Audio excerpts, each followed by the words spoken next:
gracias por vuestra asistencia, perdonad las prisas, la demora de una cosa y de última hora nos ha detenido abajo. Bueno, estamos ya llegando casi al final de las conferencias del centenario. Esta es la octava, que abarca la década 83-93. Mucho público, o muchas personas mejor dicho, nos están haciendo llegar pues que les está gustando mucho estas conferencias y que quieren ampliarlas más en el tiempo. Bueno, hay episodios de la historia del Racing que merecen por sí mismo una conferencia, ¿no? Entonces, creo que a partir del mes de enero pues podremos hacer algún ciclo de conferencias específicas de algún tema en concreto, ¿no? Nos agota este hombre, nos agota. No, ¿sabes lo que pasa? Que hay 100 años de ausencia de este tipo de cosas. Entonces, se demuestra que a la gente le gusta tocar lo que es su equipo, y más en estos momentos tan delicados o tan complicados, ¿no? Entonces hay cosas, por ejemplo, no sé, hablar de cómo se inauguró el Campo Nuevo da para una tarde entera, ¿no? Sí, claro. Hablar del Rayo Cantabria, por ejemplo, ¿no? Que hoy abarcaremos el año en que desapareció el Rayo Cantabria, o sea, el Rayo Cantabria que ahora compite en tercera división no deja de ser un equipo nuevo, que se creó en el año 95, me parece, ¿no? Hay muchas cosas. Pero bueno, esta no voy a hablar más, para empezar ya cuanto antes. Es una década que ya todos más o menos tenemos muy cerca y que nos permite hablar de muchas cosas. Empieza con un ascenso además fulgurante, el año en que los filiales del Madrid y del Bilbao, del Athletic Bilbao, el Castilla y el Bilbao Athletic, pues ganan la Liga de Segunda División y el Racing sube a falta de 3 jornadas empatando a casa 0 contra Elche. En una temporada que se recuerda sobre todo por un partido que fue el primero de la segunda vuelta, un 5-3 ante el Atlético madrileño, no sé si os acordáis, que perdíamos 1-3 al descanso. El Racing se cambió de camisa, o 0-2 al descanso, perdón. Acaba de llegar Magnus Vers, el islandés, que luego nos vino como delantero, pero luego se metió en jugada de central en su selección. Leyenda urbana, Bernardo. Leyenda urbana. Muy bien, ahora la juega central con Irlanda contra España. Pero bueno, introduciendo un poquitín. Luego tuvimos 3 años en primera división, además años donde la cantera seguía teniendo un grandísimo protagonismo, jugando varios partidos con 11 cántaros en el primer equipo. La tercera temporada en primera es cuando se celebra la Liga de los Playoffs, en la que el Racing pues juega el tercero de la permanencia y luego se saca de la mano, o de la chistera mejor dicho, Irigoyen en una liguilla y bajamos a segunda, nos entrena Delfín Álvarez, tiene un pequeño problema con Manolo Higuera y con Rafa Sanz, les aparta del entrenar, el Racing cesa de Delfín Álvarez, viene Germán Stessel, un buen hombre del que Fran nos va a hablar grandes cosas. Estaba contento, él pensaba que iba a renovar y todo, pero bueno, al siguiente año ya con el Campo Nuevo, el Racing en segunda con Ufarte hace una temporada extraordinaria, Quique Esteban hace Pichichi. Al año siguiente se piensa que el Racing va a luchar por el ascenso y lo que ocurre es que bajamos a segunda división B. No sé si os acordáis aquel famoso partido contra el Palamos 0-0 día del club, que éramos en 2000 en el campo. Segunda B, que os voy a contar la segunda B que ya lo sepáis, aquel equipo con jugadores que luego jugarían en primera división con el Racing, Ceballos, Roncal, Geli, Esteban Torre. La temporada de transición en segunda, la conversión en Sociedad Anónima Deportiva, la refundación del Racing, por decirlo de alguna manera, y luego ya el mítico ascenso del 93, ¿no? Bueno, pues lamentamos hoy la ausencia de José Manuel Holgado, que no suele acompañarnos mucho por motivos laborales, y especialmente la de Raúl hoy, que tenía un compromiso anterior a esta cita ya, pero bueno, es que no podemos hacer otra fecha, porque la semana que viene, como sabéis, hay partido el miércoles, el jueves es víspera de fiesta y prácticamente nos iba al mes, por tanto no queda otro remedio que hacer la conferencia de hoy. Bueno, Raúl estará presente en un vídeo de Getafe y José Manuel Holgado ha elaborado el PowerPoint y demás, o sea que los dos han trabajado y... O sea, volveremos a ver imágenes como las que vimos en la conferencia anterior, ¿verdad? Que nos harán... Sí, ese tipo de conferencias mejores porque no hay que hablar casi, ¿no? Efectivamente. Bueno, Fran, pues empezamos con el ascenso. Bueno, presentar a... Bueno, todos lo conocéis. Sharon está aquí. Le hacemos curar, decir la verdad, ya que esta época te toca ya, sobre todo la parte final, ya trabajando además en el Racing. Yo venía a escuchar como todos vosotros. Te hemos fichado. Me han dicho que presentas aquí me he sentado. Es que eres protagonista especial, sobre todo en la temporada del 92-93, que se culmina con el ascenso, que es donde acaba esta conferencia de hoy, y también un poquitín para hablar también de ese Rayo, ¿no? Que desaparece cuando el Racing se convierte en SAD, se toca en Racing B y tal, ¿no? Bueno, pues empezamos. Bueno, en el cartel de la conferencia habéis puesto lo de legislación mercantil, no vamos a entrar, tocaremos un poco de pasada porque es un tema complejo. Tengo escritos ahí cientos de tal y es un tema pues bastante aburrido. Comenzamos además con ascenso, la 83-84, el regreso a primera división. Vemos en esta fotografía a este equipo, un tanto de Piru, que sirvió para derrotar al Recreativo de Huelva, Alba, Sañudo, Chiri, Villita, Juan Carlos, Magnus Berg, como decía antes, es cierto que la selección de Islandia jugaba un poco más retrasado, pero no era central, o sea, no era central, o sea, jugaba más retrasado a veces por banda. Ese partido y Manu estaba central. Central, que no, que es más leyenda urbana, Juanma. Tino, Piru, Mario, Muriel y Quique. Lo que pasa es que Islandia contra España se encerraba, pero de verdad que no, o sea, quizás no era delantero centro, aunque era un hombre muy corpulento, pero no, central, de verdad que no. Aunque era muy tosco, vino por cierto a sustituir a Murúa, que es el famoso incidente aquel, que en un entrenamiento, ya sabéis, los aficionados le criticaban muchísimo, se decía que había fichado por el Racing porque era íntimo amigo de Maguregui. Al final verá, ese año fue el año que vino fue el único jugador por el que se pagó traspaso y demás, y en un entrenamiento le para un penalti Alba, él había avanzado bien, pero le para el penalti Alba, unos aficionados le empiezan a insultar y a silbar, él se encara y Maguregui decide, pide respeto y demás, y empiezan a entrenar a puerta cerrada, que bueno, fue en su momento polémico. Y luego en un partido oficial también tiene otro incidente parecido con la grada, y él al finalizar el encuentro declara que no quiere volver a jugar en casa como racinguista. Claro, le dice la directiva, oiga, que esto no puede, rectifica, dice que prefiere jugar fuera y demás, no le renuevan. Y la verdad que el hombre en otros equipos donde estuvo, el Español por ejemplo, sí que había tenido cierta buena actuación. Vino aquí con 30 años y bueno, no tuvo, la verdad que no tuvo buenas campañas. Magnus Berg tampoco es que fuese precisamente un jugador, pues eso, batallador y demás. Lo curioso de este ascenso, aquellas declaraciones famosas también de Maguregui al principio de la temporada, donde dice que va a sobrar una vuelta, que estaba anécdota también de los espíritus en la pretemporada, que estaban jugando a la tabla Ouija y demás, pregunta a los espíritus que cómo vamos a quedar, y vamos a ascender y demás. Al final lo que sobró fue la primera vuelta, porque el equipo empieza mal, pero bueno, tiene una segunda vuelta espectacular. Partido contra Atlético de Madrid. Quedan terceros, pero los dos primeros eran filiales, y bueno, al final un ascenso, uno de los ascensos a primera división más fríos de la historia del Racing. Se sube con 3 jornadas, me parece, de antelación. Parte de los jugadores se habían ido incluso a casa porque no sabían que se podía subir ya por el otro resultado, no se había quedado en que si se subía había nada. La peña, los aficionados más jóvenes sí que se quedan, lo celebran, se van de copas toda la noche. Cuando Quique Setién, Bernardo estaba por allí, Quique Setién tenía por aquel entonces un bar, salen y hay jugadores de la primera plantilla que se enteran al día siguiente que ha habido celebración. Me parece que les reciben el gobierno regional y falta Maguregui, que había estado en la discoteca Caracol bailando allí o intentando bailar. En fin, y hubo muy mal rollo en el vestuario por esto, ¿sabes? Hay gente, pues eso, que falta la recepción oficial, en fin, y fue un ascenso frío. Luego se intentó arreglar en el último partido en casa con el Granada, se hizo una sardinada, pero se perdió, ya se había celebrado. En fin, fue un poco caótico y para un ascenso a primera. Ahora que lo vemos lejos, si alguna vez volvemos, yo creo que no se nos pasa a celebrarlo. Un año nada más, el Ajuy se subió a la... Sí, pero oye, un ascenso... Un ascenso es un ascenso, ¿eh? Un ascenso es un ascenso. Una cosa, ¿veis? Se quedó tercero, primero y segundo fue Ibarra. Sí, de Castilla. Y se sube una cosa, ¿veis la camisa, no? Esa camisa era la camisa con la que entrenaba Racing. En el partido contra el Atlético madrileño, ese que perdíamos 1-3 al descanso, el campo estaba embarrado y cambiaron de camisa. Y como no tenía Terio otras, les puso esta, que era blanca entera, con el escudo y ponía que no tenía ningún ribete verde.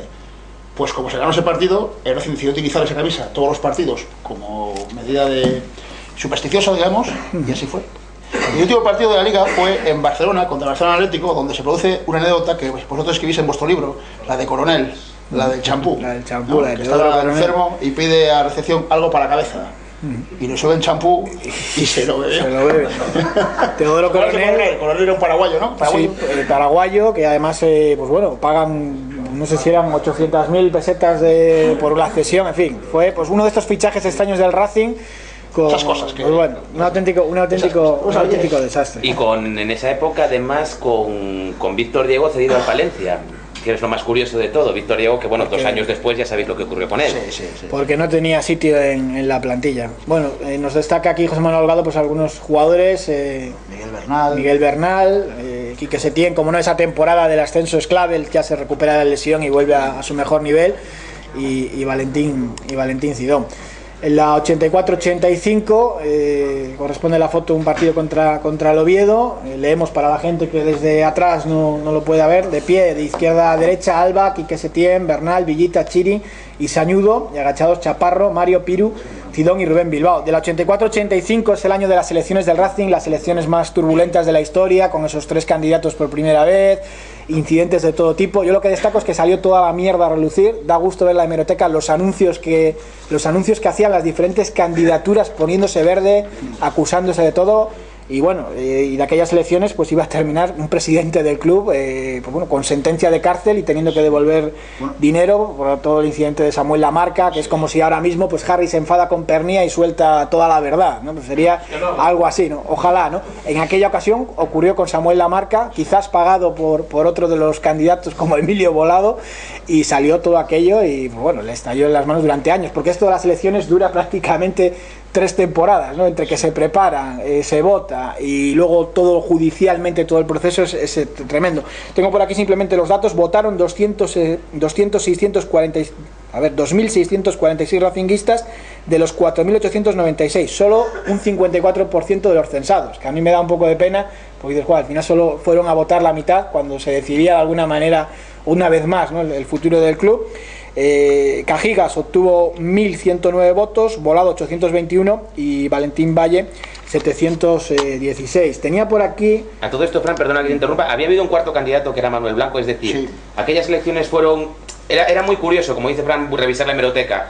El Racing, bueno, naturalmente ya era una ruina, aunque la deuda había quedado a cero en el 71.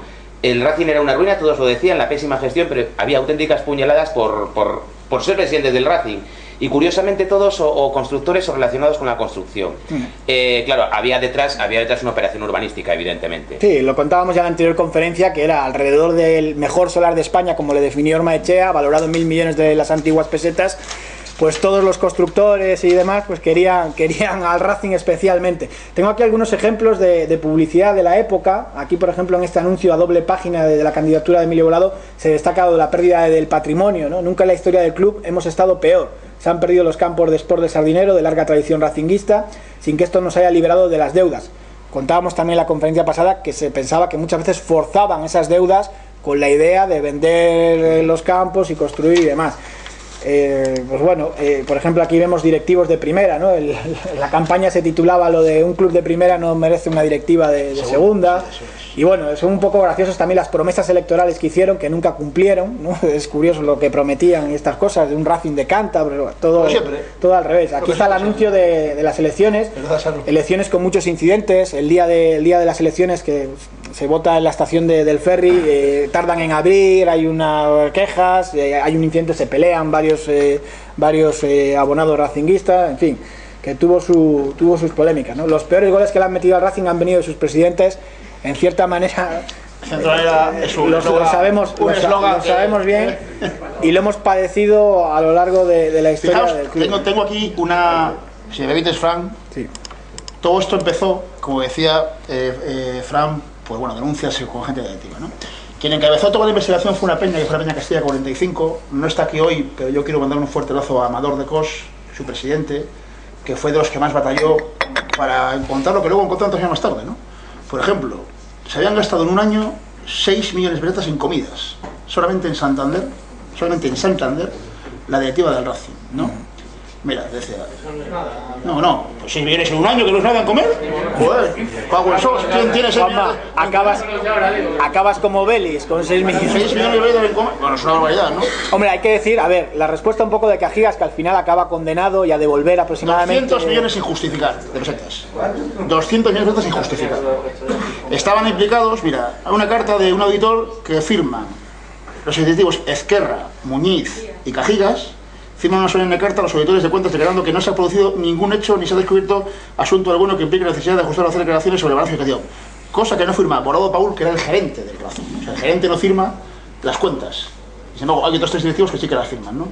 Bueno, un sin Dios que al final acabó con, como decía antes, con Cajigas... Condenado con sentencia firme de cárcel y me parece que solo tuvo que devolver 1 millón y pico. Ellos también, es cierto que la directiva hubo momentos que sí que tuvieron que poner dinero de su bolsillo. Lo que pasa que cuando reciben los millones del Ayuntamiento de Santander, pues bueno, ellos como que se toman la justicia por su mano y como yo puse este dinero me llevo lo que cogí y un poco más. El gran problema que hay es que cuando se venden los campos de Sport, en teoría se queda zanjada la deuda, no tiene deuda, ¿no? En teoría. Pero claro, es que 3 años después nos encontramos con 420 millones de deuda con equipos que están compuestos por el 90% de cántabros.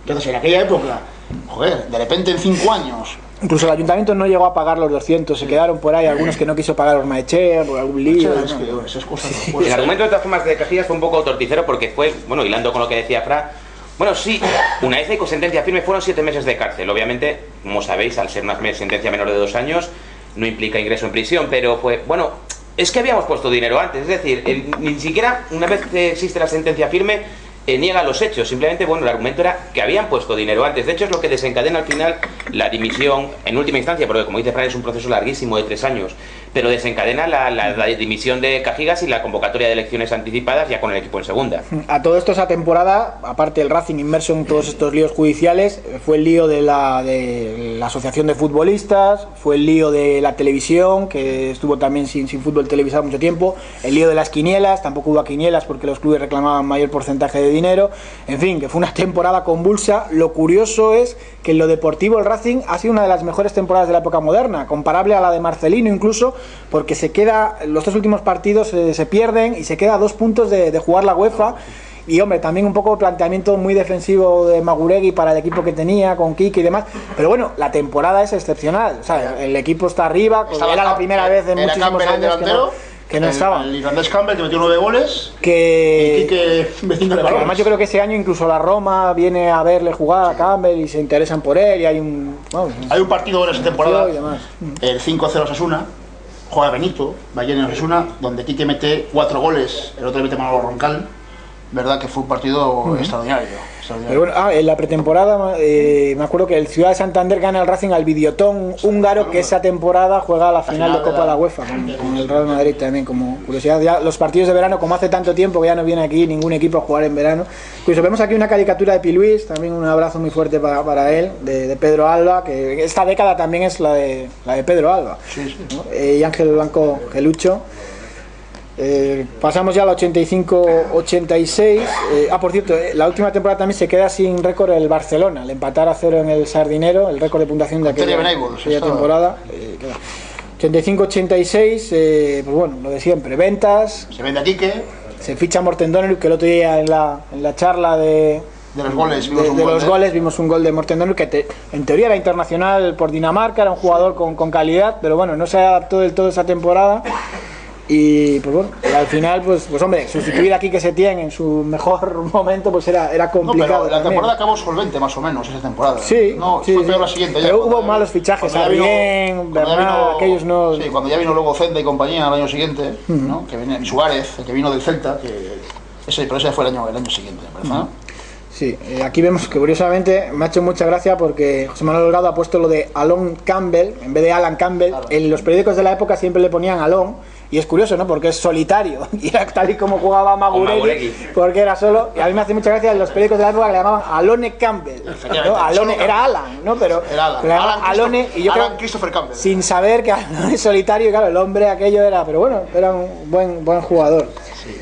Y vemos aquí a Piru y a Juan Carlos en el primer equipo.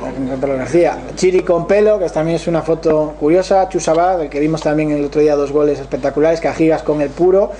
Y Sañudo, ¿no? La verdad que vemos jugadores de cantera que cuando no ha habido dinero siempre han estado. Y hemos enlazado con la temporada 86-87, que yo creo que, quitando la época, estos 2-3 últimos años, pues casi es la temporada más surrealista del Racing, al menos de la época moderna, porque yo creo que por edad todos lo recordáis, es el famoso descenso con el famoso playoff y la liga de 44 jornadas para el Racing, 42 para los demás. Igual sería muy largo explicar cómo fue todo el proceso, yo creo que lo recordáis todos. Fue una liga primero con fase regular, luego con playoff en 3 grupos, y tenía que bajar, porque la liga aumentaba a 20 equipos, tenía que bajar el último que fue el Cádiz, y había quedado el último, si no recuerdo mal, en la liga regular, pero en cualquier caso había quedado el último después de la fase de grupos. Todo parecía arreglado y finiquitado, y a poco de terminar la liga, Irigoyen, que era el presidente del Cádiz, también era directivo de la federación, consigue enredar para gran sorpresa, sobre todo de todo el mundo, porque la gran sorpresa fue que transigieran el Racing y el Osasuna. Consigue enredar para que se haga un segundo playoff en el que además no se tengan en cuenta los puntos de las anteriores temporadas y que baje el último. Bueno, yo creo que la historia es de sobra conocida. El Racing empata el primer partido en casa contra el Cádiz, el Cádiz empata con el Osasuna o gana el Osasuna, empata con el Osasuna, Y luego Racing y Osasuna, que sí intentan, porque sí intentan los jugadores del Racing y el Osasuna antes del partido llegar a un acuerdo, ver, bueno, qué resultado nos puede interesar. Pero claro, la injusticia era tan flagrante, tan evidente, que lo hacen antes de comenzar el partido. ¿Qué resultado nos valdría? Incluso si llegáramos a penaltis, ¿qué penaltis nos valdrían? Y es que no había alternativa posible. Bajaba o Racing o Osasuna. El Cádiz se había salvado a falta del último partido. Y de ahí viene también el famoso penalti de Isidro, que fue muy polémico. Isidro falla un penalti que tira con bastante desinterés. Igual lo hubiera fallado de todos modos porque estaba convencido de que no servía para nada. Se tiraban penaltis al terminar el partido, si acaso, que no servían para nada. Y luego ese penalti, hombre, nunca podemos saberlo, pero quizás sí hubiera podido servir para algo si el resultado en penaltis hubiera sido otro. En cualquier caso, yo creo que lo que condiciona la temporada es eso. Sí es cierto que Maguregui ya empieza muy quemado. El Maguregui ultradefensivo ya lo era antes, pero sí, en conferencias anteriores lo habíamos dicho, que el Maguregui de los la mala fama se la lleva especialmente por esta temporada, donde él piensa que no hay equipo para más, los encierra atrás y hace un juego penoso. Él ya, por lo que nos contaban, esa temporada había tenido una oferta buenísima de Mallorca, donde le daban un piso y demás. Al final se queda un poco como desmotivado, lleva ya mucho tiempo. Y bueno, la verdad que quizás no había una gran plantilla, pero lo que es la salvación se vuelve a conseguir. O sea, porque se baja la temporada del récord, son 46 partidos, tenía que jugar el Racing esa temporada. ¿Por qué accedió el presidente del Racing a jugar aquella liguilla cuando ya estaba salvado el equipo? Pues eran los intereses. Irigoyen se movía muy bien, Consejo Superior de Deportes, había mucha polémica, y al final pues pensaban que el Cádiz lo había hecho tan mal durante la temporada que Osasuna y Racing no iban a tener problemas. Y pues bueno, accedemos y no nos metemos en lío. Y al final el lío pues fue para el Racing. Ya estaban para esos jugadores. Tenían contratos. Sí, había varios jugadores que ya habían. Otros con Oviedo, porque se inventan la liguilla cuando todos ya pensaban, pues nos hemos salvado, firmo por otro equipo, me voy. La liguilla se planta una semana antes de acabar la liga. Claro, o sea, y cuidado cuando el equipo está salvado, ¿qué motivación vas a tener? Claro, sí es cierto que había jugadores, porque es completamente cierto, que ya se habían comprometido con otros equipos, pero eran jugadores que terminaban contrato y eran futbolistas que además, cuando trasciende esto, en realidad ya teóricamente la liga había terminado, es decir, al margen de la componente de motivación que pueda haber o no haber, yo no puedo saberlo, quiero decir, lo que es evidente es que el problema surge por la liguilla, por el enredo de la federación. La verdad es que, incluso visto con perspectiva ahora que han pasado casi 30 años, no tenía ningún atisbo de legalidad respecto a la legislación ordinaria o deportiva esa liguilla, pero se trabó con ella y creo que fue el verdadero problema, porque la temporada, siendo mala, no es tampoco tan diferente a otras muchas que ha tenido el Racing en primera división, en la que en lo a veces deportivo roza el precipicio, en ocasiones baja, en otras no. En este caso igual no tiene un delantero como Campbell o como había tenido anteriormente, tiene quizá un poco menos de suerte y un poco menos equipo, pero consigue el objetivo. Que bueno, pues no era tan bueno como Campbell, eso está claro. Y bueno, la siguiente temporada es la de llega Emilio Volado, la de Delfín Álvarez. El problema, yo creo que mediatiza toda la temporada, Manolo Higuera y Rafa Sanz, especialmente Manolo Higuera, ha quedado más el caso porque bueno, el de Rafa Sanz se soluciona antes, y luego la llegada de Germán Stessel y de Chicago, ¿no? Que también ha pasado a la historia de Racing como jugador, que se decía, ¿no? El jardinero. El jardinero de Alemão. Y bueno, lo de Manolo Higuera, si quieres, que tú también lo has escuchado muchas veces. Bueno, yo creo que la historia, de nuevo, claro, cuando nos acercamos tanto al presente, yo de hecho os invito a que el que quiera participar. El suceso es muy sencillo. Había dos futbolistas, dos jóvenes futbolistas del Rayo, recién ascendidos del Rayo, que eran Manolo Higuera y Rafa Sanz, que en determinado momento Delfín Álvarez decide apartar del equipo. Se habla de presuntas indisciplinas, se habla de, bueno, que no cuenta con ellos deportivamente. El caso es que ni los jugadores entienden muy bien qué ocurre, ni tampoco el entrenador habla muy claramente, ni tampoco su relación es buena, obviamente. Les piden bajar al filial también. Se niegan a bajar al filial porque consideran que ya son futbolistas profesionales, efectivamente. El caso es que terminan apartados y termina habiendo un enfrentamiento muy fuerte entre, concretamente, Manolo Higuera y el presidente Cajigas, y el entrenador Delfín Álvarez. Todo esto se une, por eso os hablaba del presidente, porque nos va a coger en plena campaña electoral y en plena guerra de poder cuando Emilio Volado quiere llegar a la presidencia del Racing. Y Emilio Volado toma como una de sus banderas de campaña que no pueden estar esos dos jugadores apartados, que bueno, que tienen que estar donde corresponda, pero no tiene sentido estar con dos futbolistas que son del club, dejándoles apartados, una situación muy extraña que además está mediatizando al equipo. Y hace de eso su bandera. ¿Qué pasa? Que gana las elecciones, llega a la presidencia y claro, evidentemente es que es imperioso que reintegre a Manolo Higuera a la plantilla y a Rafa Sanz, que por ese momento yo creo que ya estaba medio encarrilado el asunto, pero bueno, el caso que al final se niega, no se niega, sí, no, termina destituido en muy poquito tiempo. Y llega un nuevo entrenador que es Germán Stessel, cuyo episodio se lo voy a dejar mucho mejor a Fran porque lo cuenta mejor que yo, que les va a dar alternativas, pero incluso en el entorno y incluso en la grada hubo momentos pues muy difíciles y de mucha división, porque pro Higuera, pro Delfín, a todo esto estaba José María García, que José María García en aquella época era hablar de... Sí, se habló también mucho de... metiendo mucha cizaña en el asunto. El padre de Manolo Higuera, constructor, que habían tenido pues problemas... Un problema con Cajigas y empresariales, que por esto... y ahí pues bueno... Lo cierto es que llegó Stessel y en el partido contra Cartagena ganó 2-0. Juegan Higuera y Sanz, y cuando Higuera sale del banquillo se lleva una pitada de público importante.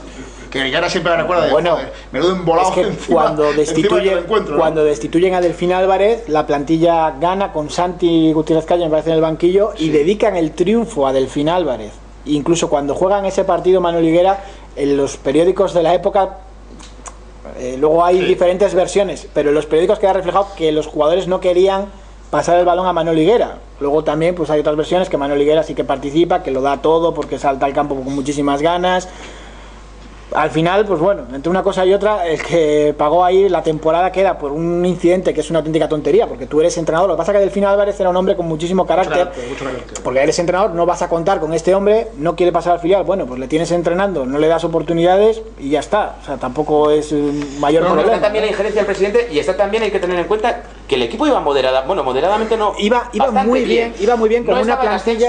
No estaba en ascenso. Llega a estar en algunos momentos de la temporada y con una plantilla justita y demás está arriba, que ya era tenía éxito. Bueno, yo quería decir, soy amigo de Delfín Álvarez y Delfín Álvarez era así, no partía de él el tema no partía de él, partía de más arriba, y entonces él intervino y dijo, déjamelo a mí que yo te lo resuelvo. Y entonces escogió a los dos, como tenía mucho carácter, iba siempre en ese plan, dijo, estos dos no quiero para nada, no vais a jugar, así que fuera. Entonces ellos se negaron, lógicamente eran jugadores del Racing y dijeron que no, pero vamos, la equivocación grave de Delfín fue meterse en camisa 11 varas porque no iba con él, y él en principio además como entrenador lo que tenía que hacer, o lo que debiera haber hecho, era aceptar a todos los jugadores que tenía, luego los pondrías o no los pondrías, si te valían o no te valían, pero no, era un tema ya de directiva, porque el padre de Manolo Higuera también había sido directivo y además era constructor y hubo un problema entre ellos, en fin, y entonces los quería echar y él dijo, déjamelo a mí que yo lo resuelvo. Y fue, es que se vio en un juego cruzado y le vino todo el problema luego a Delfín Álvarez encima. Y lo más curioso es que lo más probable, hombre, no podemos saberlo, pero lo más probable es que Delfín Álvarez sí hubiera terminado la temporada, y con el Racing eso sin ninguna duda, y ahora os contará Fran el porqué, porque el Racing sin ninguna duda mucho mejor clasificado que como estuvo con Stessel, bueno, o con Santi Gutiérrez Calle, que al final se tiene que hacer cargo del equipo porque aquello es un desastre. Prácticamente muchas jornadas a Santi le cae todo el marrón, ¿no? Lo de Stessel, lo más curioso es pues bueno, cómo se hicieron las cosas, porque fue un auténtico desastre, ¿no? Primero dicen que vas a venir o le va a sustituir a Delfín Álvarez un entrenador cántabro, ¿no? Que se habla, recuerdo la época Goyo Zamoruca, en fin. Se dice una cosa, luego dicen que no, que un entrenador cántabro no, alguien de mucho prestigio. Y os cuento aquí, sonaban Alberto Ormaechea, que había ganado 2 ligas con la Real Sociedad, Iván Bricis, el yugoslavo, que también tenía un currículum enorme, Héctor Núñez, es del Atlético de Madrid. En fin, luego dicen que no, que un hombre que hable, que, bueno, una pila de dudas, tipo, me recordaba mucho un poco a lo del casting de Francisco Peña, un ridículo de estos espantoso. Luego que va a hablar un perfecto español, aunque va a ser extranjero. Y luego finalmente acaban presentando a este hombre que no hablaba español. Tenía un currículum, aparentemente había ganado ligas en Austria, con el Oporto tampoco lo había hecho especialmente bien, en fin, que llegó y era un hombre muy espigado, medía 1,85 y demás, muy simpático, hablaba un español así tipo de indios, ¿no? Salía a tomar copas con los directivos, en fin, era un hombre muy entrañable, pero de fútbol muchas veces entrenaba a Santi. Y de la Liga Española no conocía ningún futbolista. Le hacía un poco de traductor Gonzalo Torre allí y, en fin, fue un auténtico desastre. Lo que sí hacía era seguir las directrices de los directivos y del presidente, con lo de Manolo Higuera, luego tuvo problemas con el pasaporte, se sentó en algunos partidos, en otros no, en fin, es una historia bastante larga que lo ha escrito en un libro y en periódicos y demás, es bastante curioso, pero bueno, que fue, y él sí, simpático fue lo de la fiesta en el no, que le gustaba y le gustaban las chicas, en fin, todo, un hombre, sí, simpático, y en la cena, la frase final esta de cuando le hacen las peñas un homenaje, una cena de despedida, que dice lo de ganado más amigos que puntos, eso ya, pues lo definió todo, ¿no? Esa fue muy buena. Y de Sandoval padre, los versos de la temporada, que yo creo que son geniales. Tras Delfín vino el austriaco, un brasileño después, que era por lo de Chicago, y es el caso que en la tabla todo queda del revés, ni ascenso ni promoción, desastroso como ves. Los versos que resumen perfectamente toda la temporada. Con un equipo mediano, con Delfín, lo cierto es que estaba ahí rondando la zona de arriba y al final acaba, por muy poquito no desciende el club, ¿eh? O sea que al final el desastre, ¿no? No sé si tengo por aquí los datos de Hermann Stessel, pero bueno, que fueron 2 victorias, 5 empates y 10 derrotas, 11 goles a favor y 26 en contra. Recuerdo que a mí me llamó mucha atención de pequeñito lo de que intentó cambiar los dorsales de las camisetas a los jugadores para despistar a los rivales, ¿no? Cuando ya que en aquella época ya todos conocíamos las caras de todos. Con ese currículum, aún así Racing se quedó en segunda división. No quedó... Sí, pero bueno. Bueno, desde tú llenas Delfín a mitad de temporada y el Racing tiene un colchón muy considerable. Yo creo que estaba sexto. Con ese currículum de puntos que sí. Es que era para... Y él sigue vinculado al fútbol en Austria, y el último que supe tenía un campus de... Ahí está bien, hay que mandarle unas felices fiestas estas navidades. Sí, sí. Y poco más, ¿no? Bueno, estamos ya, esa temporada es la última temporada en que se juega en el Huerto del Francés. Después de la venta, que ya dijimos, explicamos cómo había sido, pues se inaugura un nuevo estadio, que es el 20 de agosto, San Bernardo.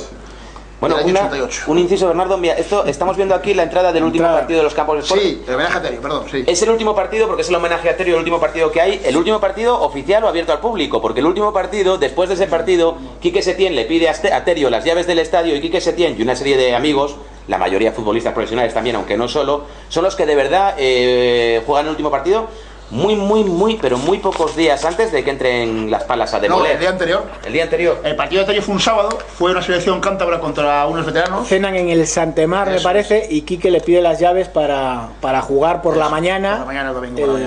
Y el lunes siguiente, empezó la piqueta a demoler 75 años histórica, ¿no?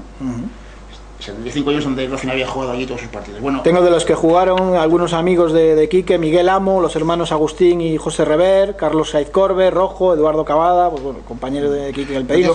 El oficial fue el último partido contra Granada, un 0-0, patético partido, tristísimo.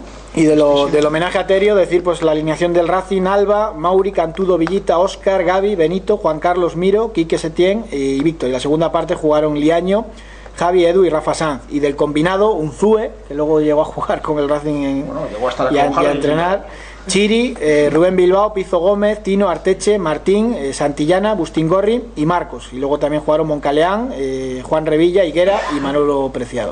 Los goles, Víctor Diego y Juan Carlos, y Marcos Alonso, los dos del combinado. Empate a 2 fue el resultado. Jubilaba Terio, que había estado nada más y nada menos que 40 y tantos años. Hombre clave en la historia del Racing, él con su carácter también difícil a veces y demás, pero que sentía el Racing, cada peseta que salía peleaba las camisetas, que es la famosa anécdota en un amistoso con el Santos en Pamplona, que fue persiguiendo a los jugadores, habían cambiado la camiseta a los jugadores del Racing y fue persiguiendo a los brasileños para recuperar las camisetas del Racing. En aquella época había muy pocas equipaciones, y es que miraba el duro, un hombre pues también muy trabajador, muy... No, y que había estado en el Racing desde el año 49, o sea, con Manolo San Martín, el equipo de Matiensen, Alsúa, Echeveste, etc. Ya estaba Terio, jovencísimo evidentemente, pero ya estaba Terio como algo similar a Utillero. Claro, un Utillero estrictamente como lo entendemos a día de hoy, en el fútbol del 49 no existía, pero bueno, ya estaba en el club. Bueno, el caso es que ya el Racing va a pasar a un nuevo campo, y sabéis que se inaugura el 20 de agosto con un Madrid de Everton. Antes había habido polémica por el tema del campo, porque los socios no entendían por qué el estadio vestía de color blanco y azul. Y bueno, pues fue una huertada, como se suele decir aquí, porque el campo era municipal, ¿no? Huerta se comportó como el auténtico amo del club y hizo lo que le dio la gana, hasta el punto de diseñar él mismo el programa de inauguración del estadio. Bueno, el campo de fútbol costó 500 millones más de lo presupuestado. Tengo por aquí el recorte de prensa. se aprobó un modificado del presupuesto de 517 millones de pesetas. En teoría creo por problemas de cimentación, la verdad que la zona sí es marisma, bueno, el césped ya sabéis que años después tuvieron que levantarlo, salieron lavadoras, puertas de coche, de todo, porque encima la obra se hizo. La obra se adjudicó en 809 millones y al final costó 1.633 millones de pesetas, ¿de acuerdo?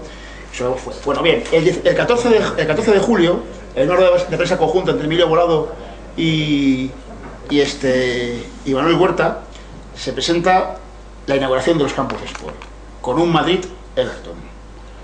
A preguntas de los periodistas, a Emilio Volado, de por qué no jugaba al Racing, él dice textualmente que no lo considera oportuno, porque es una fiesta que organiza el Ayuntamiento de Santander y que no tiene nada que ver.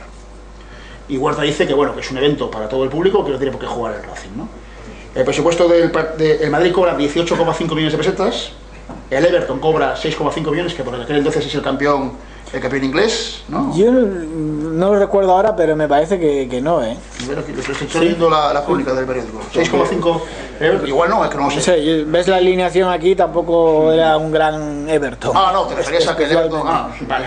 Ah, dices el Madrid, sí. No, me refiero a los precios. 18,5 millones el Madrid, 6,5 el Everton, y Televisión Española pagaba 9 millones de pesetas. Más o menos costaba el partido 30 millones de pesetas que asumía el ayuntamiento como gasto, y si daba beneficios, pues iban a dar al Racing, ¿no? A partir de este anuncio, que fue el 14 de julio, el campo se inaugura el 20 de agosto, se monta una polémica tremenda con las peñas. Yo me acuerdo además que ya estábamos en Juventudes Verde-Blancas, fuimos al despacho del alcalde a hablar con Emilio Volado, bueno, se montó un escándalo tremendo, ¿no? Y el 20 de julio se publica un remitido de prensa que os voy a pasar a leer si no os importa, ¿no? Le firman 7 aficionados: Celestino González Aldanas, Alejandro González, Eduardo Calderón López, Gabino Volante, Miguel Calderón Mier, José Antonio Calderón López y Francisca Odiozola Mancisidor, que no sé si les conoceréis o están aquí. Bueno, este es el remitido, ¿eh? La página de Montañés, que dice lo siguiente: una inauguración hace historia y el alcalde priva de este acontecimiento a racinguistas y cántabros. Señor alcalde, no puede imaginarse cómo nos alegramos de que también usted se suba al carro de apoyo de todo aquello que suponga pasear con orgullo el nombre de Cantabria.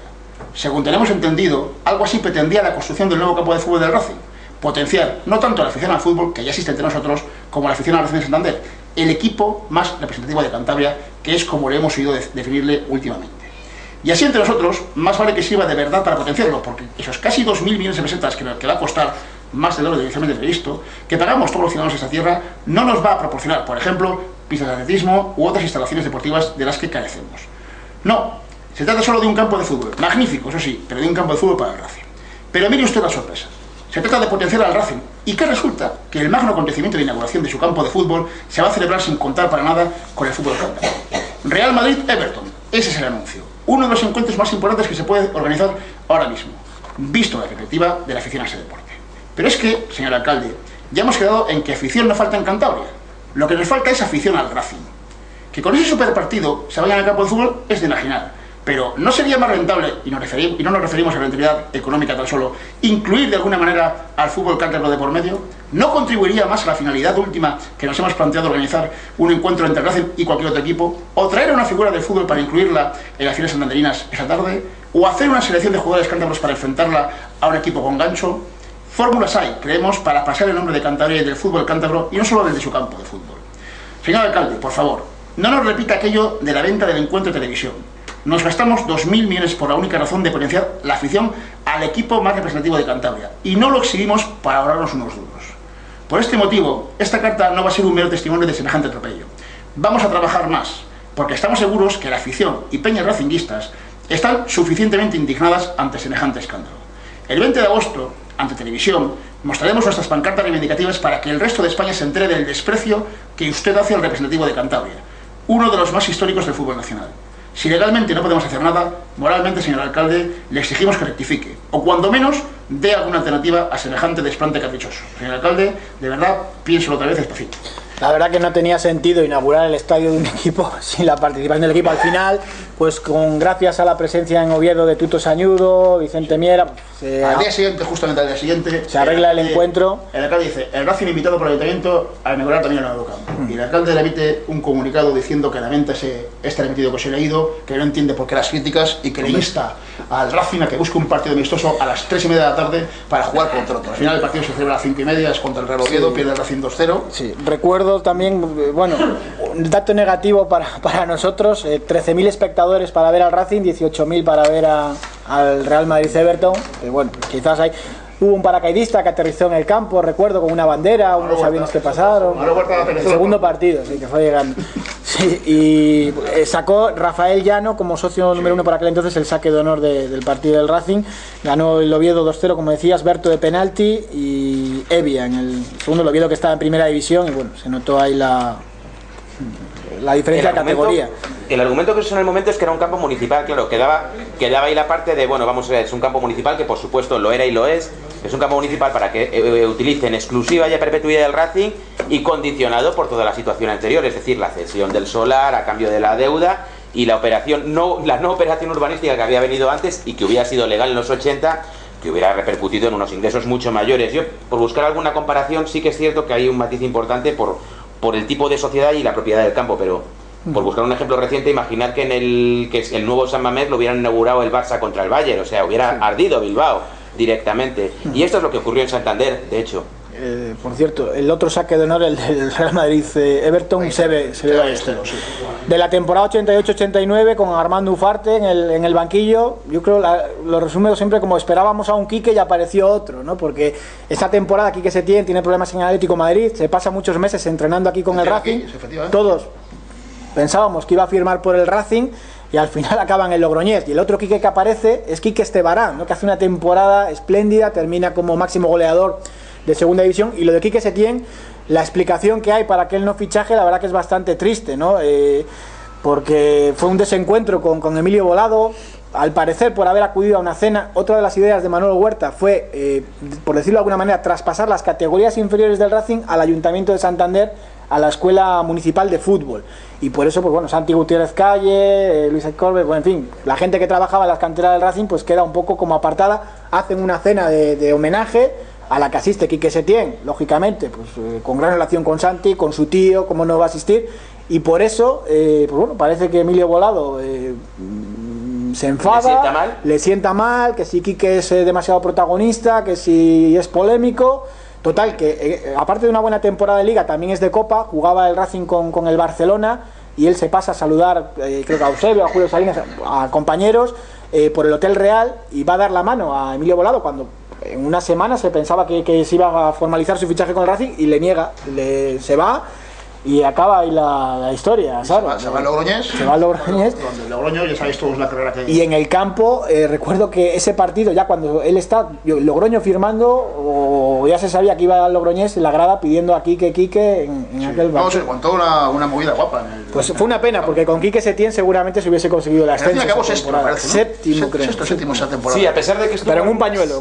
Algunas jornadas estuvo lesionado Quique Estebarán también, porque acabó Pichichi aquella temporada, claro. Imaginemos este equipo, la lesión de Quique Estebarán es fortuita naturalmente, pero también imaginemos con Quique Setién hubiera podido quizá llegar mucho más lejos. Seguro. Y luego otra pésima gestión de la directiva es precisamente la salida de Quique Estebarán, al que no se quiere renovar al principio porque es un jugador que acaba de fichar, llega del madrileño. Ese estaba cedido, ¿no? No, estaba traspasado. Vino traspasado, claro, era un jugador que venía del Atlético madrileño, venía de un filial, no había jugado en primera división naturalmente, y era un jugador joven, al que se hacía una ficha, bueno, pues moderada para la época. Claro, se hincha a marcar goles desde el principio, es el Pichichi de segunda, hay varios equipos mirándole, sobre todo el Español, el que le sigue, aunque no acaba en el Español, y él rápidamente pide la renovación. El Racing no quiere renovarle, considera, también tenía su explicación. La temporada siguiente. No, se fue esa misma temporada, estuvo una sola temporada aquí que Estebarán. Sí, no, pero que digo que él hace la pretemporada de la siguiente temporada la hace, porque bueno, otra gestión lamentable un poco ahí de Emilio Bolado. Piensan que él declara públicamente como que es un jugador muy joven, que se tiene que conformar en el Racing, porque existía en aquella campaña lo del derecho de tanteo. Y dicen, bueno, lo que ponga el Tenerife, lo que ponga el Español, lo igualamos. Tratan ahí de ratear un poco el fichaje de Quique Estebarán y al final el Tenerife pone 70 millones de pesetas y el Racing no puede alcanzar el derecho de tanteo, porque al final el jugador sí que se quería quedar y fue, yo creo que un error en la negociación más que otra cosa, ¿sabes? Porque fue un desastre. Esa temporada Ufarte la verdad es que clave, entrena bien y sobre todo Quique Estebarán, que venía de la cantera del Atlético de Madrid, Julián, aquel delantero también que viene con 19 años, o sea, se trae ahí dos, ficha bien y juega bien. Esa temporada. Juega bien fútbol. Bueno, Ufarte era un jugador, como jugador había sido un jugador que iba muy bien para arriba. Y bueno, luego. Y en Copa se empata 0 en el Camp Nou y se hace una. Vamos, que se está a punto ahí de Barcelona. Un 7-0 Barcelona Atlético. Que curiosamente siempre eso, estaba. Bueno, Endrino de central, que luego acaba en el Racing, cosa inexplicable, ¿no? Después de aquel partido. Metió 5, 15. Y hoy de portero en el Barcelona Atlético, no, metió 4. 4. Y estaba en el centro del campo. En el centro del campo, Tito Vilanova. También tengo por aquí 2 de los goles de Quique Estebanez, 4, yo, seguro, ¿eh? No es la única vez que ocurre que Endrino sea central. Recuerdo un empate a 5 con el Albacete años después, Saro lo recordará, que el Racing ficha al portero del Albacete. Este es el partido, sí, y este es uno de los goles. La verdad que, bueno, la temporada de Quique Estebanez era extraordinaria. Esta fue la primera parte. Metió 23 goles, fue el tercer Pichichi que tuvo Racing en segunda división.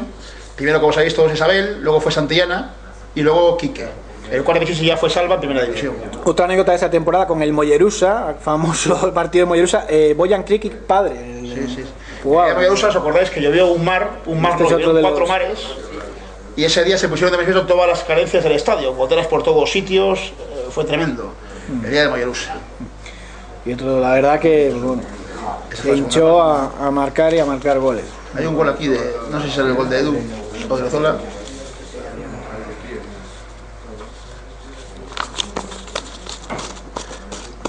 Este es el gol de Edu de Rozola, que es un golazo. Mira cómo la para y ¡pum!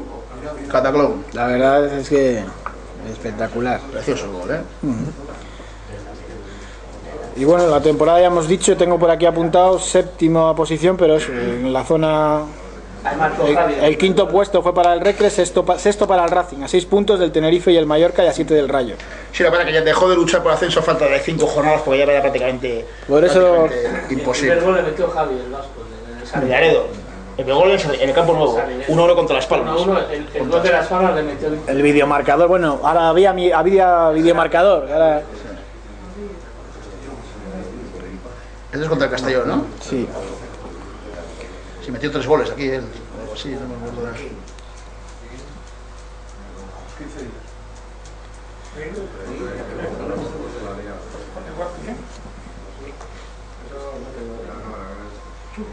Sí. Bueno, ahí el portero está ahí un poco. Ese portero era famoso, no me acuerdo yo quién era ese portero del Castellón. Sí. Emilio era.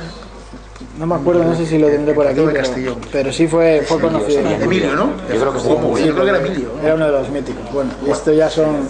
Avanzamos en las temporadas y vamos a la temporada más demencial, patética que se recuerda, salvo bueno lo que antes de Harry. Antes de Harry. La temporada era anterior y era posterior, ¿no? Esas cosas. La temporada de las escopetas de Eibar, ¿no? Efectivamente, una temporada que después de haber acabado sitios en la temporada anterior, con Urfante también en el banquillo, pues la gente tiene la esperanza de volver a Primera División. Y de hecho, el objetivo era volver a Primera División a principio de temporada. Se vendió y así mucho, lo vende la directiva. Se vendió mucho humo porque no había equipo tampoco para soñar en un regreso a Primera División, pero bueno. Yo por hablar de algo deportivo, porque estamos siempre hablando, el primer debate que surge en la temporada, recién empezada además, se acaba de retirar Pedro Alba. Y el primer partido lo juega Paco Liaño, de portero, había sido suplente de Alba pues, varias temporadas ya. Y en el segundo, para sorpresa de todo el mundo, Ufarte decide alinear a Ceballos.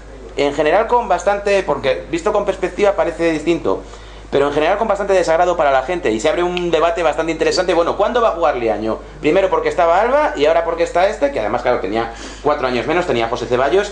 El caso es que decide apostar por el Ufarte, luego bueno demostrará el portero que es José Ceballos, pero tiene un primer año, incluso un segundo año complicados en la portería. La verdad que la temporada empieza, como decía, con lo de aquella polémica con Quique Estebanez y luego muchísimas bajas, ¿no? Se fueron los brasileños Julio César y Eder, Villita, Alba, Piru, Verón, Abad, Mesones y Julián, a que se intenta que le vuelva a ceder al Atlético de Madrid, pero no lo consigue. Y pues como digo yo, aunque se dijo que iba a luchar el Racing por el ascenso, era prácticamente pues vender humo. Llegó Ciño, aquel brasileño que seguro que recordáis, que yo creo que llega medio cojo, y Vanderlei, ¿no? Que era también hay un trotón en el centro del campo, pero tampoco era. Se trataba un poco de aprovechar también Ufarte, conocía bastante bien el mercado brasileño, pero bueno, Francis Cajigao, que luego ha sido representante y lo hemos visto por las oficinas del Racing en alguna ocasión, también está esa temporada, y Marcelino García Toral, que llega como prometedor futbolista y bueno. Pero ha sido el mercado de invierno, me parece, ¿no? Francisca además termina en el Racing en magistratura. Pedracci, que al final pasó un poco también sin pena ni gloria, me parece, marca 2 goles en Eibar y el último partido de delantero, y Pedracci llega, mete 3 goles, mete 2 contra el Salamanca, que son sus primeros, mete 3 goles al final, metió 2 cuando debutó con el Salamanca, y todo el mundo, madre de Dios, venía de Gimnasia de Grima, que había jugado un partido en pretemporada, y no llegó a marcar ningún gol más hasta el último partido, que es el 1-3 contra el Betis, cuando Racing desciende a segunda división B. Hay que decir que en las 9 últimas jornadas al Racing le estaba prácticamente pues con 3-4 puntos. Bueno, sacó 3. Sí. Sacó 3 puntos. Un partido que fue contra el Palamos, ¿verdad? Que fue un 0-0 en casa, que Emilio Volado decide poner día del club, porque le faltaba por gastar uno. Así que fue la entrada, pues son 1.500 personas en el campo. Ese partido, dice, bueno, con una victoria o con un empate y prácticamente nos quedamos. El Racing empató a 0, pero Eibar ganó.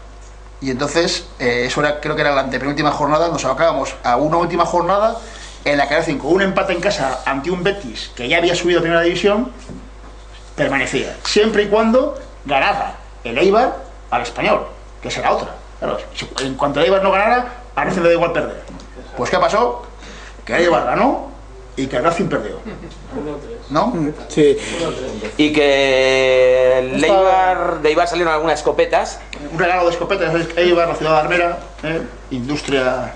Hombre, a ver, de aquel partido sobre todo, el Racing le bastaba, él tenía que hacer su partido y no lo hizo. Se salió Chano, que luego fue internacional y que jugó con el Tenerife, y porque acababa de ser padre y marca uno de los goles, además que fue un golazo, y se lo dedica a su hijo y demás, y bueno, y hace el partido de su vida.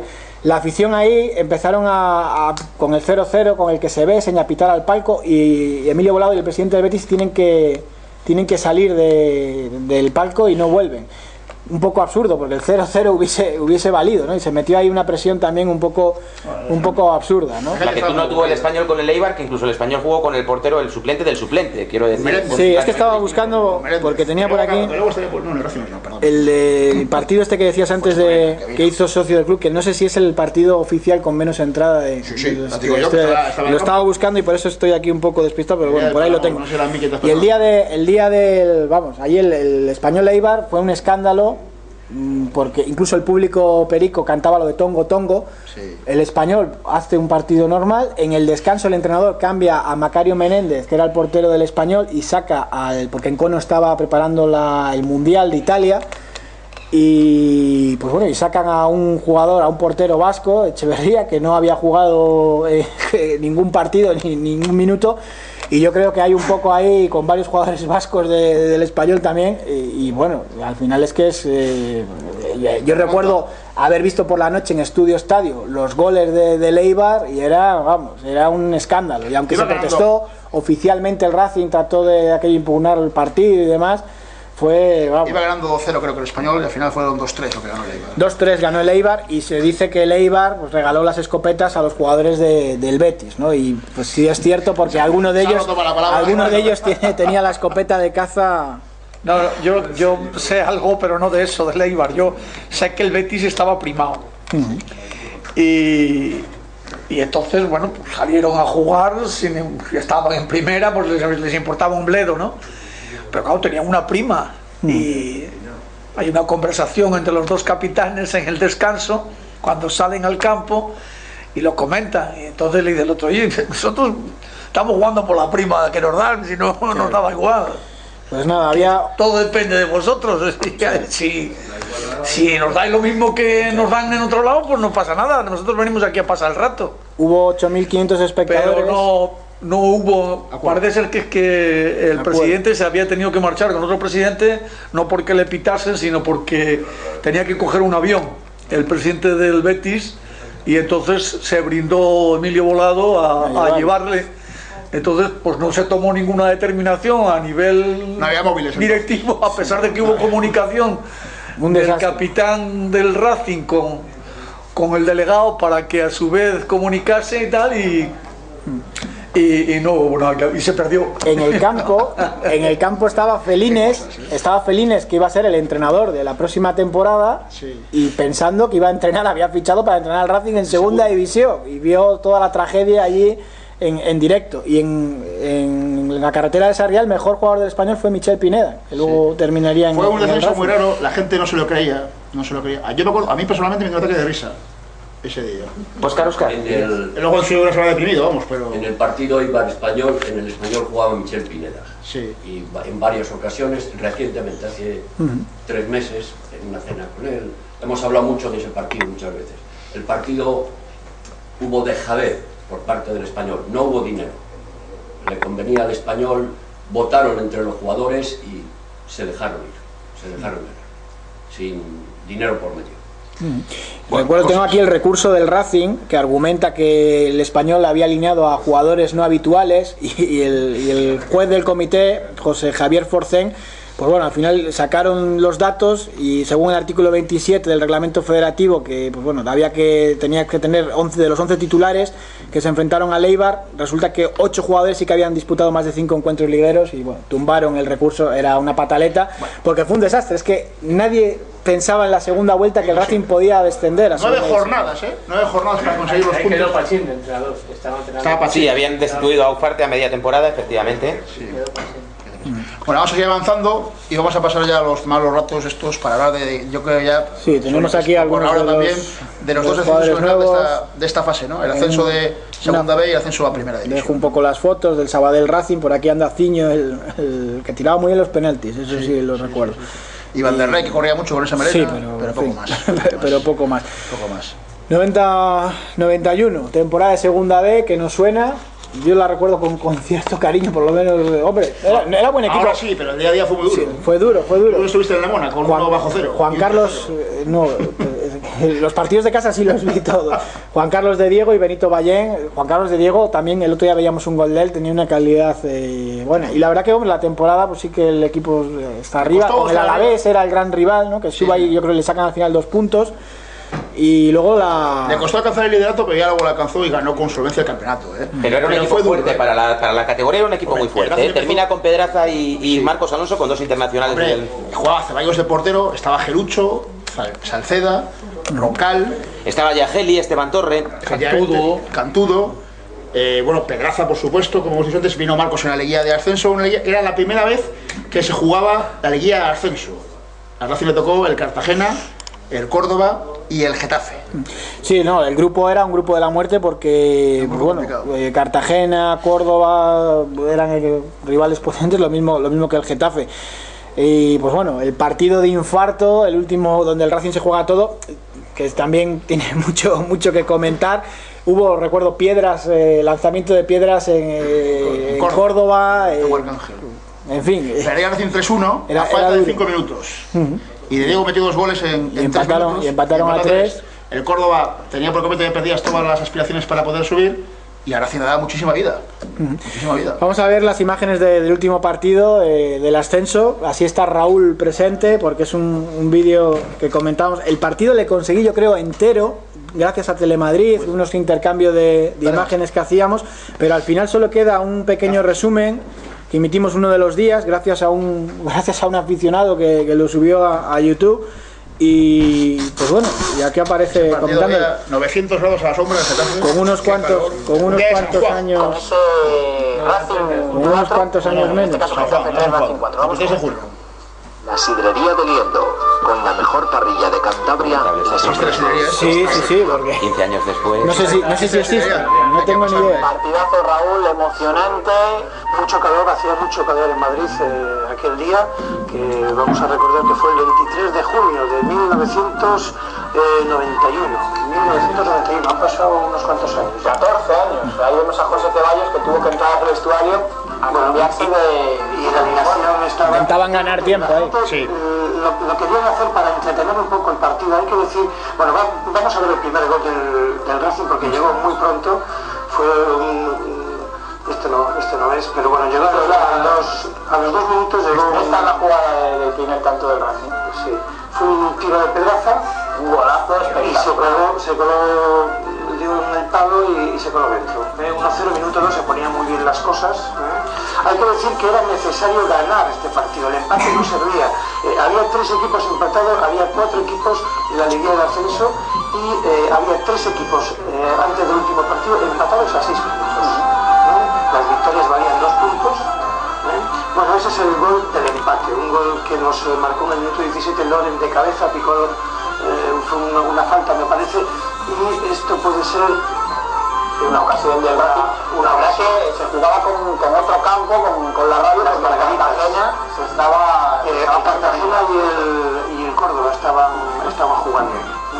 Bueno, y ese es el gol del empate que marcó Loren, y eso es un penalti, ya es en la segunda parte, es un penalti que me parece que es Revilla, que se cuela, y el árbitro pitó penalti que marcó Javi. Ya después de la segunda parte salió Marcos, salió Esteban Torre, y entonces las cosas, pues con este penalti se ponían muy bien, ¿no? Porque el Racing, aunque lo estaba pasando un poco regular, pues bueno, marcaba la diferencia.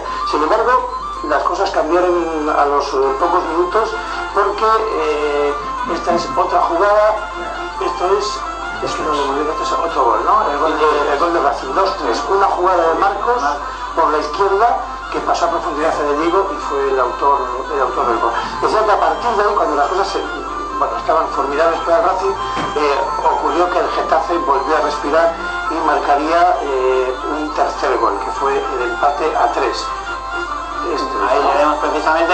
La verdad es que se decía que si el Getafe estaba comprado el partido y demás, pero cuando el Getafe se jugaba también en Este fue en el 85. El Getafe podía ser el campeón de la liguilla de ascenso en función de los goles. Ya. Ahí está el famosísimo gol de Pombo. Bueno, Pombo, que le hemos dedicado una plaza en Santander. Y una plaza, hombre. Fue cuando vino este gol en propia fuerza de Pombo, que dio mucho que hablar. En realidad hay que decir que el Getafe ya no podía hacer nada, porque realmente el Córdoba estaba batido, ¿no? Entonces el Cartagena superaba al Getafe, tenía que meter muchos goles el Getafe, y hubo suspicacias pues para decir que realmente pues que hubo algo más que juego, ¿no? Juego antideportivo. Pero bueno, las cosas fueron lo que fueron. Ahí esto es en la plaza del Ayuntamiento, el presidente Emilio Volado, ahí está Gelucho también. Y las celebraciones por el ascenso, que aunque se trataba de un ascenso pues de segunda a segunda, pues también era importante para la ciudad, y como vemos pues congregó a mucha gente ahí. Como siempre ocurre con los ascensos. Jugaron aquel día Ceballos, Revilla, Gelucho, Roncal, Óscar, Javi, Juan Carlos, que fue sustituido por Esteban Torre, también jugó Sánchez Lorenzo, Geli, que fue sustituido por Marcos Alonso, que fue precisamente Por favor. Marcos Alonso, que había llegado ahí en la recta final de la temporada regular para reforzar al equipo en... A la vista de esas imágenes que encontráis todos, ¿dónde está la afición del Getafe ahora? No, no me acordaba, se pegaron entre ellos, porque había seguidores del Getafe que eran del Atlético de Madrid y otros del Real Madrid. Hombre, y se pegaron entre ellos al principio del partido. El partido tiene ahí mucha amiga con el 3-3. En un libro que se llama Historias del Geta, un poco de la historia del Getafe, cuentan cómo el presidente baja como loco hasta el banquillo, el presidente de los azulones baja como loco diciendo ¿pero qué hacéis? Y gritando allí todo tipo de tal, porque claro, el empate no servía a ninguno de los dos. Y en el palco estaban diciéndole, oye, que te damos aquí lo que haga falta, ¿no? Con el maletín, con Huerta buscando dinero, con Marquitos, que era el hombre del maletín, el padre de Marcos Alonso. Al final el partido fue un escándalo también con lo de al día siguiente Marca, escándalo con el Getafe. José María García también dio muchísima caña al Racing con todo aquello. Dijo, vamos a hablar de esto, y luego se le fue el programa. Se le fue. Lo cierto es que el Racing, hombre, lo que gana es que llega al partido con sus opciones, ¿no? Muchas mejor, era el equipo que mejor lo tenía era el Racing. Entonces por eso yo creo que no por comprar el partido, sube porque era el que mejor lo tenía. El Cartagena gana 0-3 en Córdoba. También el Getafe había tenido más de un rifirrafe con el Cartagena, habían tenido muchos incidentes, habían sufrido ahí. Y todos los jugadores del Getafe, encima estando felines en el Racing, preferían que subiese el Racing. Porque el Getafe tenía que ganar por un gol más que el Cartagena, y era inviable ya sabiendo que era 0-3. El Cartagena se quedan varios minutos esperando el resultado del partido del Racing, que había empezado tarde gracias a lo de la camiseta de José Ceballos, y al final pues bueno, sufren allí sus lloros y tal, que habían jugado en Córdoba con 40 y pico grados. Por ahí llega Raúl Gómez Samperio, te acabamos de ver en imagen. Sí. Y misterios de la tele. Vamos a ver, el Cartagena subía si ganaba, si ganaba el Racing y ganaba por 5 goles de diferencia, subía el Cartagena. ¿Qué ocurre? Que en el minuto 20 de la primera parte iba 0-3 el Cartagena. Claro. Y estábamos allí en el campo diciendo, bueno, esto se acabó, no hay nada que hacer. No hay nada que hacer. Y luego fue cuando metió el 3-3 en el minuto 85 el Getafe, pues aquello fue ya acabóse. Por eso consigue el ascenso el Racing. O sea, no es que el Racing subió porque compraron el partido. Yo creo que, hombre, que hay mucho más detrás, ¿no? Llega con las mejores opciones a aquel partido que por otra parte hemos visto que es espectacular, los goles, la emoción que hubo, la tensión. Y que el gol de Pombo es un golazo por toda la escuadra, en toda regla. De Pombo siempre se ha dicho que, bueno, él no era santanderino, pero con ese apellido de origen santanderino, evidentemente lo era. Se dijo también que trabajaba en el Banco Santander, en realidad trabajaba en el BBVA, me parece que era. Pero bueno, da lo mismo. Y lo que sí es cierto es que Pombo recibió amenazas telefónicas en su casa de gente de Cartagena. Incluso la temporada siguiente el Getafe tiene que ir a jugar a un pueblo cerca de Cartagena, no contra el Cartagena, y tienen que escoltar, porque les intentan matar directamente, les tienen que escoltar a la entrada del campo, a la salida, y lo pasan realmente mal los jugadores del Getafe. Bueno, el vídeo este que hemos visto antes está en YouTube, los comentarios es Luis Pombo, si vienes a Cartagena te matamos, en Cartagena no olvidamos, y en su momento sufrió amenazas de muerte. Pues vamos, si vais algún día por tuvo que cambiar de teléfono. Si vais algún día por Cartagena, aunque han pasado 22 años, que sepáis que los tienen un cariño especial. Es que el Cartagena termina por esto desapareciendo, sí. Y odian al Racing, o sea, de una manera. O sea, con perdón por la palabra, el Puig de Santander se canta todos los domingos en el estadio de Cartagonova, ¿eh? Sí, sí. Aquí le llaman el FC. FC vinieron aquí y les colocaron en la grada al lado nuestro. Y el cantaban FC, y le pregunto yo, ¿eso qué es de FC? FC, el Cartagena FC. Claro, FC, ¿no? Son cosas de ellos y tal, con su acento murciano característico, pero que sepáis que si vais a Cartagena, bueno, pues no digáis que sois de Cantabria porque... O decir que sois de la ginástica, vamos, porque el gol de Luis Pombo... Es un odio visceral. El gol de Luis Pombo cambia la historia del Racing porque si se llega a haber quedado en segunda vez, hubiese desaparecido, o seguramente por las deudas, o sea que es uno de los goles claves de la historia, y bueno, un gol un tanto peculiar, golazo, pero... Sí.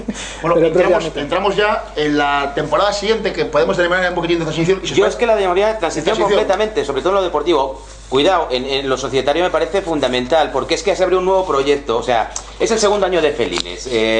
Deportivamente es un año correcto, pero sin más. El equipo en segunda división mantiene la categoría bien, zona media, sin más. Pero va a cambiar está a punto de irse el presidente, no se ha habido aún. Está a punto de abrirse un nuevo proyecto deportivo. Huerta, Manuel Huerta, el exalcalde de Santander, que hablamos que tenía un gran ascendente en el Racing, deja de tener ya un gran ascendente, ya pasa a ser directamente prácticamente el que manda en el club. Y bueno, y está la transformación en sociedad anónima deportiva, que bueno, que la estamos viviendo las consecuencias hasta el día de hoy. Entonces yo creo que es un año muy importante en el sentido no deportivo, quiero decir. ¿La transformación merece la pena que hablemos de ella? O... Es que por el tiempo que tal, yo prefiero, si os parece, y si lo quiere el público, que nos centremos mejor en la mejor noticia, que es la del ascenso del 93. Sí. ¿No? Antes, en esta temporada 91-92, un detalle... Si queréis ahora profundizamos un poquitín más, pero son ya las 9:05. Un detalle curioso que seguro que recordáis, cuando el Betis juega con 12, que estábamos ahí en el campo todos pitando como locos. Fran García, la gran promesa del arbitraje español, que ese partido le fastidió la vida, pero la culpa fue de Pepe Mel. El cambio de Pepe Mel por Loreto, y pues bueno, fue un hecho entrañable. Y si queréis, pues bueno, ya vamos a esa última temporada, la de la... Resumiendo lo de la Sociedad Anónima Deportiva, el Racing es el primer equipo de España que se convierte en Sociedad Anónima Deportiva. La venta de acciones a 10 visitas cada una no fue muy exitosa hasta que deciden intervenir Manuel Huerta. Porque anunció también las instituciones públicas que iban a comprar la diferencia. Iban a cubrirlo todo, ¿no? Eso de meter dinero público no viene de ahora, viene desde el año 91 probablemente, ¿no? Bueno, probablemente no, seguramente, ¿no? El Racing se convierte en SAD, se refunda, eso es una refundación técnica, esto es un club que es social, se convierte en una entidad empresarial, ¿no? El Rayo Cantabria deja de llamarse así por obligación legal, se llama Racing B. El Rayo Cantabria desaparece, luego se crea un club nuevo en la primera regional en el año 95 para recuperar su nombre, con Meñaca, el mítico presidente del Rayo Cantabria, y varios jugadores que deciden recuperar el viejo nombre del histórico Racing, pero bueno, el Rayo Cantabria original, real, es el Racing B, ¿no? Y de repente llegamos a la temporada 92-93, en la que uno de los protagonistas principales es la persona que está a mi izquierda, señor Saro. Bueno, yo decir antes que Emilio Volado fue el que constituyó el Racing en sociedad anónima. Eso es. Que Huerta ahí no intervino absolutamente para nada, ni nadie, que fue su directiva, y decidieron convertirse en sociedad anónima, y fue la primera sociedad anónima que existió en el fútbol español. A partir de ahí, pues se puso en contacto conmigo Emilio Volado, y entonces pues me pidió un proyecto. No tenía mucho contenido, solo quería sociedad anónima, pero no sabía qué hacer, y además había un dinero por el medio, que yo eso me enteré después, una deuda importante con el banco en concreto, porque los directivos, como os ha dicho antes, ponían el dinero, pero casi nunca ponían el dinero, por no decir nunca. O sea, lo que hacían era avalar un dinero, pedían un crédito y ellos avalaban con su firma, el banco lo concedía y luego ellos lo que trataban era de recuperarlo a través, pues, de algún partido determinado, lo que fuera, ¿no? Siempre fue así. Entonces, en ese momento yo no sabía eso, pero bueno, más o menos pues le dije que el Racing, lo que yo había vivido durante tantos años, que tenía que ser a base de la cantera, que no se podía gastar más de lo que se tenía, que lo teníamos que generar nosotros el dinero que nos gastáramos y que había que hacer un equipo de casa. Por además atraer a la gente, porque ese año de segunda división, que no se hizo mala campaña, el promedio de gente que vino al fútbol cada domingo fue de 3.000 espectadores. O sea que hubo domingos en que efectivamente en segunda división, si venía el líder, pues a lo mejor había 8.000, pero también habría domingos que serían 500 o 600 nada más. Lamentable, la gente no iba, no estaba enganchada. Entonces la única fórmula para volver a meter a la gente es jugar con gente de aquí, explicar bien cuál es la problemática, no decir una cosa que luego no vamos a poder cumplir porque no tenemos dinero ni lo podemos hacer, y olvidarse de los fichajes, que son en principio lo que las directivas casi siempre han hecho para atraernos a los aficionados, ¿no? Hemos fichado a fulanito, hemos fichado a fulanito y han fichado a menganito. Cantabrización. Bien, entonces pues me dice que le parece estupendo, que hasta ahora nadie le había dicho una cosa así, y entonces que hacia adelante. Pero la sociedad anónima, pues solo hay 42 millones de pesetas que invertimos los cántabros, y entonces pues tiene que intervenir el gobierno de Cantabria, el Ayuntamiento de Santander y la Caja de Ahorros, que son los máximos accionistas y que deciden pues ponerse al frente del tema. Yo ya tenía un compromiso con Emilio Volado, pero lógicamente no lo tenía firmado, porque no lo quise firmar en su día, hasta que, como sabía que se iba a hacer cargo el gobierno en concreto y vamos, las autoridades, pues que hasta no hablar con ellos, explicarles lo que yo quería y hacerlo, pues que no lo hacía.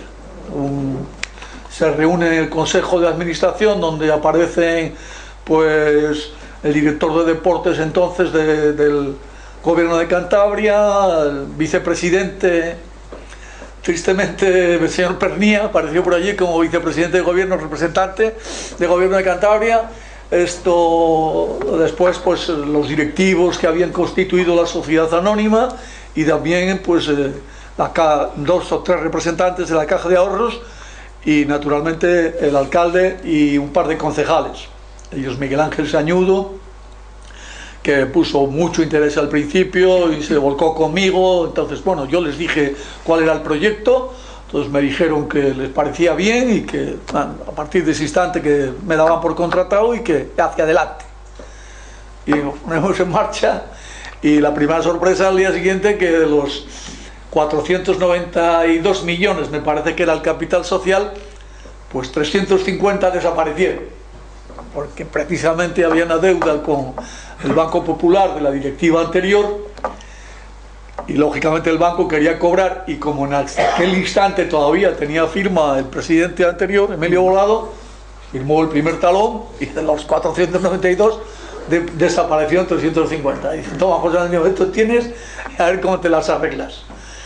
En fin, decir también que tuve un excelente colaborador que está aquí conmigo, que fuimos prácticamente los 2 únicos que tiramos el carro, porque no existía nadie de nada, a poner el proyecto en marcha. El colaborador era Óscar Gutiérrez, que se ocupó de todo el marketing, y con su ingenio que siempre le tiene, pues a través de más o menos también de mi filosofía de que teníamos que animar a la gente y que no sé qué, empezó a presentar jugadores según los íbamos fichando. Ya digo, con su imaginación consiguió grandes cosas y que la gente se volviera a implicar.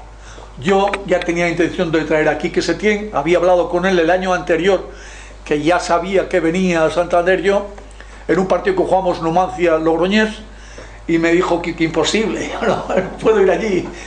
y menos si está el presidente, porque habían tenido incluso unas cartas a través del periódico, y, en fin, había una enemistad. Bueno, se va a hacer lo que diga yo y yo quiero que tú vengas. Y al margen de eso, pues también Sañudo se retiraba ese año en el Oviedo, le llamé, porque lo que pretendía es que la gente de la cantera, que no se lo creía porque ya no existía prácticamente la cantera, que volviese a ser, que volvieran a defender la camiseta pues del Racing, de su tierra y de su pueblo, ¿no? Y entonces pues necesitaba gente que había pasado por esas circunstancias, y además gente a ser posible que tuviera un prestigio. Entonces hablé con Quique precisamente, que en varias ocasiones además había sido anteriormente, cuando era joven, abogado de pleitos ruines, para salvarle a algún compañero que se había ido de chufla y le había subido una multa y no sé qué y tal, y entonces él iba, no le multes, tal, no sé qué, con cajigas, y no pasaba nada, ¿no? Entonces dije, no, esto no puede ser, al revés, tú tienes que implicarte, tú eres el director deportivo prácticamente en el campo de fútbol. Entonces, esta es la idea y hay que sacarla adelante y tal. Y a Sañudo, pues lo mismo, Sañudo no hacía falta decir nada, porque ya él de por sí, pues su carácter y su forma de verlo, pues implicaba, ¿no? Entonces la gente, los chicos se implicaron, se hizo un equipo prácticamente de aquí, con algunos refuerzos, porque era importante. Por ejemplo, pues vino Merino, que al principio me costó mucho, porque Chuchi Aranguren, que era el director deportivo del Athletic Bilbao, también me pedía no sé cuánto, primero 20 millones, después 10 millones, yo, no tenemos un duro, no te puedo dar nada, y tal. Con el pasiego este y no sé qué. Bueno, al final pues me lo dieron y no me costó nada, y vino. Y después, por último, ya intervino efectivamente yo en el consejo aquel de administración que se hizo, me dijeron, bueno, despacha con el ayuntamiento, según vayan pasando las cosas, pues un día a la semana iba donde Manolo Huerta al ayuntamiento y le decía pues cómo íbamos, quiénes habíamos firmado, qué dinero teníamos, qué podíamos hacer y tal. Y surgió el caso de Quique Setién, que se iba fuera de nuestras posibilidades, de eso que decía yo del aspecto económico, de gastarte solo lo que te podías gastar. Pero sin embargo yo ahí hice bastante hincapié. Bueno, no estés... No es por devolverte las palabras de elogio. La firma de Quique, que para mí fue importantísimo por lo que significaba que Quique Setién viniera al Racing, 3 horas en una noche en su chalet, y a las 3 horas Saro le pudo convencer y se firmó. Bueno, le pude convencer porque llegamos a un acuerdo al final. Lo difícil era llegar a un acuerdo porque no teníamos un dinero suficiente para lo que él solicitaba, aunque no tampoco fue exagerado por el nivel que él tenía futbolístico. Y entonces, bueno, pues entonces el alcalde intervino de una forma importante, habló con Miguel Ángel Sañudo, habló con Miguel Ángel Díaz. Entonces, bueno, pues y solicitaron, se reunieron, y como también estaba metida en el consejo la caja de ahorros, un crédito para la caja de ahorros que nos permitió firmar a Quique Setién, que fue además una inyección para todos nosotros los aficionados, porque claro, la gente eso le animó. Deciros que el día de la presentación hubo 11.000 espectadores.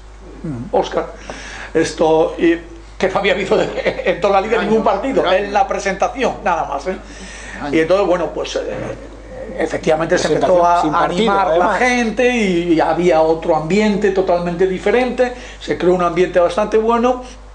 Y después tuve también el gran acierto de firmar a un grandísimo entrenador que además encajaba perfectamente con lo que pretendíamos, que fue Paquito, que era un hombre que era pedagógicamente un entrenador extraordinario y después con grandes conocimientos. Es un futbolista también importante, pero sobre todo el aspecto pedagógico, porque había mucha gente muy joven y había que enseñar. Y entonces Paquito era el hombre idóneo para eso, y lo fue. Y entonces además a los veteranos pues también los trató muy bien, quedaron encantados. Quique Setién decía que nunca había tenido un entrenador como ese. Eso que le costó al principio, ¿no? Bueno, la gente al principio pues igual no estaba mucho con él y demás, pero él fue imponiendo más o menos su criterio y su idea, y el equipo jugaba francamente bien, y bueno, poco a poco fue a más. La verdad es que el primer año la intención no era ascender, porque ya digo que no teníamos dinero suficiente, o sea, hacer un equipo bueno para ver si el año que viene ya podemos dar la talla y ascender. pero bueno, como el equipo fue mejorando y fue tal, pues a la última hora ya teníamos la ilusión de que podíamos ascender, ¿no? Y entonces incluso ya pues el Consejo de Administración, que ya se había formado hacia la mitad de liga, entonces decidieron hacer un Consejo de Administración, y a quién cogíamos, a quién no cogíamos. Entonces me preguntaron a mí y tal, yo les dije que, bueno, el criterio que yo tenía, yo creo que coger a alguien importante de Santander, les puse un ejemplo. Hay una persona, por ejemplo, importante que me parece a mí, de ese estilo tendríamos que firmar a alguien. Por ejemplo, hubiera un Celestino Rodríguez, le dije en aquella reunión a Manolo Huerta y a Miguel Ángel Sañudo, a Miguel Ángel Díaz, alguien que sea un hombre con prestigio, que sea honesto, que se le conozca, que la gente considere que es un hombre importante del fútbol y que puede valer. Y empezaron a buscar y tal, entonces pues apareció Pancho Mora por Madrid en un viaje que hizo Manolo Huerta. Me dice, ¿qué te parece Pancho Mora? Bueno, soy jugador del Racing, es un chico de aquí, en fin, de una familia de prestigio, pues me parece bien. Y ya pues se formó el Consejo de Administración, con 3 hombres de la Caja de Ahorros, con 3 hombres del Ayuntamiento, con 3 hombres del gobierno cántabro y con Óscar y conmigo, que habíamos tirado del carro hasta el instante. Y bueno, pues nada, a partir de ahí, digo, todo fue bien, empezó a ir las cosas mejor y ya pues nos metimos en primera división. Hay que decir que en la liga empezó con un Racing 2 Badajoz 0. Ese fue el último partido de Benito Ballén en el Racing y fue su último gol, ¿no? Una persona que vino y que yo hablé con él hace unos meses y le dije, joder, te comiste los 6 años malos del Racing, ¿no? Ahí en segunda B, y me dice, fueron los años más maravillosos que viví. Y la verdad que se pone la piel de gallina recordarlo, porque en aquella época donde no había casi ningún accidente deportivo, pues Benito siempre daba algo, ¿no? Con su garra y tal, no es que fuera un delantero. El aplaudan. Sí, para mí personalmente no me gustaba mucho, vamos, no lo tenía especial devoción, todo hay que decirlo, ¿no? Pero sí era cierto que era el referente estrete, y ese partido fue el último que jugó en el Racing y su último gran favor, ¿no? Y aunque no jugó ese año, no jugó ningún partido más, sintió el ascenso como cualquier racinguista que estáis aquí. O sea, fue una cosa. Decir que fue un problema, ¿no? Porque contábamos con Benito como delantero centro y de repente no tenemos a Benito. Entonces yo firmé a Chili, fue un acierto extraordinario, que empezó a meter goles y goles y goles y tal. El problema fue también que luego se nos lesionó Chili. Y teníamos otro problema porque ya no teníamos, bueno, sí teníamos centro delantero, todavía estaba Julián, estaba Diego, pero no era lo mismo la segunda B que la segunda A y pretender ascender, y además las exigencias de lo que quería Paquito en el centro delantero, ¿no? Y entonces, bueno, pues un contacto, bueno, la directiva del Consejo de Administración me dijeron, aquí busca un delantero centro, y pues al tiro donde sea, vete a Rusia o no sé dónde o no sé qué tal. Nosotros tenemos que coger a alguien porque faltaban pocos partidos, no sé cuánto vino Michel Pineda que faltaba. Bueno, faltará 18 o 19. Bueno, entonces pues hay que coger a alguien que venga, entienda el problema, conozca la situación, conozca la filosofía de este equipo y encaje. Y para eso tienes a alguien que sepa español.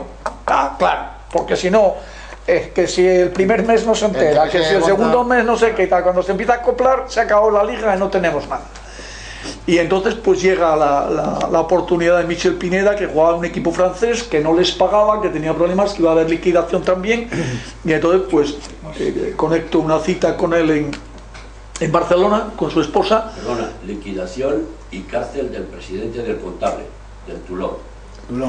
Y bueno, lo cierto es que cuando se fichó 11 partidos y 7 goles marcó Pineda. Michel Pineda, 7 goles en 11 partidos. Era un jugador que tenía mucha fama en el español, y cuando fichó por el Racing, la gente decía, joder, macho, vaya delantero que hemos fichado. Sí, había sido internacional sub-21 con España. Con España, sí. Es que me lo sé. Había estado en el equipo Clemente, que fue su campeón de la liga. Porque cuando llega a Santander es vecino. Estamos pasando ya de hora. En definitiva, que se ascendió y se consiguió lo que se pretendía. Vamos a acabar con el gol. Este año se quedó cuarto en la liga, porque se metió el Valladolid, que subió y se jugó el playoff. Se jugó un playoff, efectivamente. Y el partido de vuelta del Sardinero, Bueno, este es el gol de Michel Pineda, que da el ascenso. Por cierto, en el partido ese es gracioso cuando pierden a Mutio en el aeropuerto del Prat. Y luego va en taxi, llega en taxi. ¿Os acordáis del partido? Metió Mutio 2 goles absolutamente legales, que anuló Díaz Vega. Fue un partido espectacular del Racing, un partidazo. Y los penaltis de Valladolid, con los que hacen del Valladolid en la última jornada, ganar el Racing 5-1 en Castellón, tenía que perder el Valladolid, 2 penaltis fuera del área. Está muy bien revisar aquellos penaltis, eran... Sí. A Palamós, es al Palamós. Jugaba Ballina, que estuvo en la gimnástica en el Racing, jugaba en el Palamós y lo contó luego, que fue escandaloso, vamos, lo que pasó. Japón Sevilla, efectivamente, que no era ni japonés ni de Sevilla. Bueno, no, sí, era de Sevilla, perdón, era Calvo Córdoba, que no era ni Calvo ni de Córdoba, lo que decía. Y este partido del Español es el récord absoluto de la historia de Cantabria de asistencia a un partido de fútbol, 26.000 espectadores. Porque no había ni torno, ni había sillas, ni estaba gente así, como latas. La verdad que fue una revolución absoluta porque, claro, eran 6 años pululando por esos campos de Dios. Y en la primera, como decía Saro, no era un equipo para defender, o no era el objetivo. No, pero claro, ya te metiste en canción, evidentemente, pues... De todas formas, también hubo una cosa muy importante que no he mencionado, que fue la identificación con Cantabria. Claro. Con Cantabria entera, no solo con Santander. Sí, porque hasta aquel momento el Racing casi era de Santander, había poca gente, pues alguna peña de Santoña porque jugaba Solaeta o una cosa de estas. Pero entonces lo que decidimos es que todos los jueves íbamos a jugar a un partido a la provincia. Condición indispensable que el campo estuviera en perfectas condiciones, que era una cosa que dijo Paquito. Y entonces él no tenía ningún inconveniente, estaba totalmente de acuerdo también con ese tema. Entonces íbamos todas las semanas a jugar un partido a la provincia. Con lo cual, después del partido los jugadores se quedaban allí, venían los niños, estaban y tal. Y a mí, por ejemplo, me pasa ahora mucho, ¿no? Yo no conozco las caras de los jugadores del Racing. Si hubiera aquí 3 sentados, no sabría quiénes eran. Y aquellos los conocía todo el mundo. Y en todos los sitios, donde fueras. Y entonces eso fue importante porque significaba que efectivamente lo que pretendíamos habíamos llegado ahí, ¿no? Implicar a todo el mundo en lo que queríamos. Y esa idea se mantiene en los últimos años, vamos. Y eso fue para mí pues, bastante importante, ¿no? De cara a... Fue una idea extraordinaria. Bueno, vamos a tener, perdonad que sea tan abrupto, pero ya estamos sobrepasados el límite del tiempo. Agradeceros vuestra asistencia. Ya estamos en décadas donde la gente conoce prácticamente todo lo que se ha vivido porque lo hemos vivido en el campo, pero siempre hay cosas, ¿verdad?, que con protagonistas como Salo, que lo vivieron en primera persona, pues se agradece escuchar, ¿no?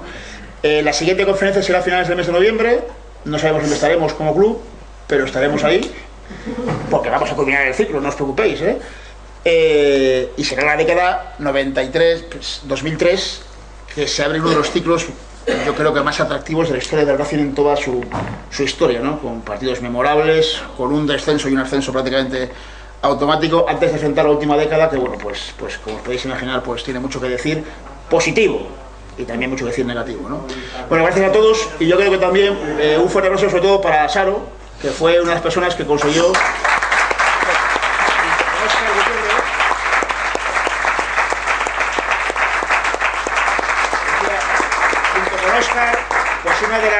una de las grandes satisfacciones que les hemos llevado a los racinguistas a casa, ¿no? Esos ascensos, esas fiestas que uno celebra por dentro como si fuera algo espectacular, ¿no? Pues gracias, Saro, gracias, Óscar, por ello, y gracias a todos por haber venido. Nos vemos el mes que viene.